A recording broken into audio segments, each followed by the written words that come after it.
Next question आइए read कर लेते हैं। उसने लिखा है a seller selling 10 books for ₹300 earn a profit equal to the purchase price of books. Find the percentage profit and purchase price per book. एक विक्रेता 10 पुस्तकें ₹300 में बेचकर पुस्तकों के क्रय मूल्य के बराबर लाभ कमाता है। प्रतिशत लाभ और प्रति पुस्तक क्रय मूल्य ज्ञात कीजिए। चलिए पूरे क्वेश्चन में से सबसे पहले आप ये पढ़ लीजिए कि जो प्रॉफिट है वो किसके इक्विवेलेंट है। बोले सर जो प्रॉफिट है वो परचेज प्राइस के इक्विवेलेंट है, तो हम assume that one book purchase price is ₹1। ठीक है, तो कितनी किताबें हैं? 10 बुक हैं, तो 10 बुक परचेज प्राइस, 10 बुक का जो परचेज प्राइस है वो कितना होगा?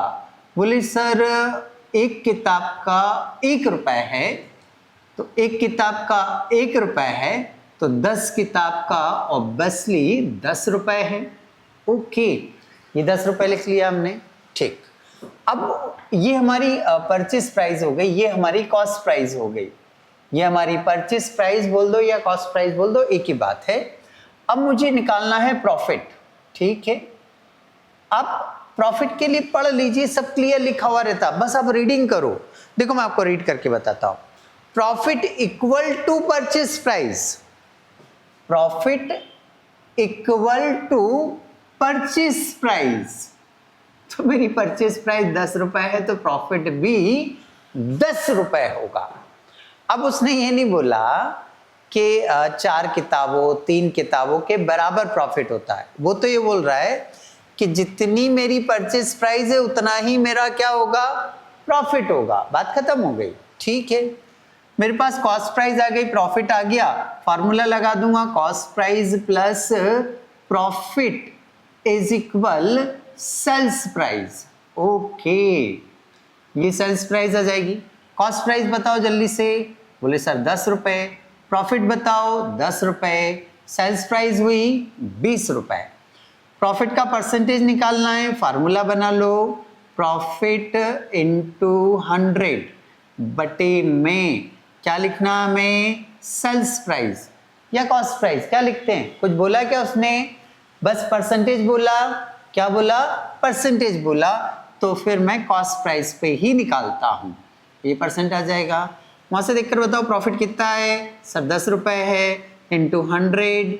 कॉस्ट प्राइस देखो, वहां कॉस्ट प्राइस भी ₹10 है, 10 से 10 कैंसल, कितने परसेंट आ गया? 100% आ गया। ओके, और एक आंसर पूछा उसने। आंसर पूछा है कि एक किताब का परचेस प्राइस बताओ। बिल्कुल बताऊंगा मैं। पूरा सवाल एक बार वो पढ़ो और ये बताओ रुपए में क्या दिया है। बोले सर उसने रुपए में 300 दिया है, ये लिखा मैंने।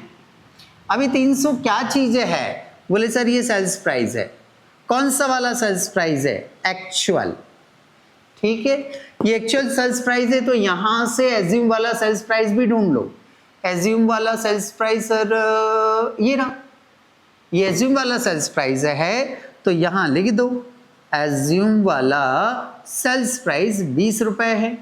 ठीक है, फार्मूला बनाऊं, क्या बनाते हैं फार्मूला? एक्चुअल ऊपर एक्चुअल सेल्स प्राइस अपॉन में एज्यूम वाला सेल्स प्राइस। ठीक है, इनटू जो निकालना हो।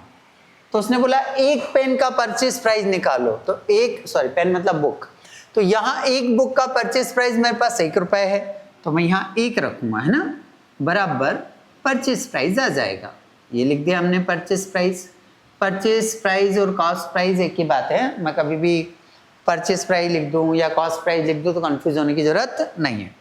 एक्चुअल सेल्स प्राइस 300 है सर, डिवाइडेड बाय एज्यूम वाला सेल्स प्राइस ₹20 है सर, इंटू 1। इसको इससे कैंसिल कर दो, इसको डिवाइड कर दो, ये ₹15 है। तो एक किताब मैंने कितने रुपए में खरीदी? ₹15 में खरीदी।